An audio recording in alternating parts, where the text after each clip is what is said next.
Video দেয় কি কতদিন ধরে ভিডিও দিতেছি, একটা ভিডিও ভাইরাল না। কিভাবে ভিডিও বানায়াম?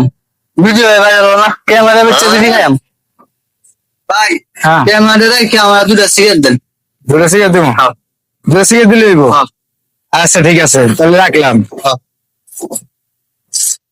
এনে রাখি, গুগলে রেখে দিন। কি সিগারেট দিব? দেন ভাই, একটা দিলে হচ্ছে সিগারেট খুব প্যারা আসছে ভাই। এই যে তুলে নিছি, যান। ক্যামেরা বেচে ঠিক আছে, যাও যাও। তোর আর কি করবি, আর কি করবি? এই ক্যামেরা বেঁচে যে তোরা হইলো সিগারেটটা খাইলি, তোরা তুই আর তুই হলো বড় একটা খুন অন্ত ক্যামেরা বেঁচে তো তাও দুইটা সিগারেট নিলি, আর কয়দিন পর তোর বাপের ভিড়া বেঁচে তোর বাবা খাইবি। তোরা কি করবি শুনছে? তাহলে তো তোকে হলো মরতে মরতে তোকে জীবনটা একবার কয়লা হয়ে যাবো গা। যা। আর হলো জীবনের এরকম কাম হইলো করতাম না, ক্যামেরাটা তো ফাই থেকে দিলে সিগারেট থেকে পাইছি।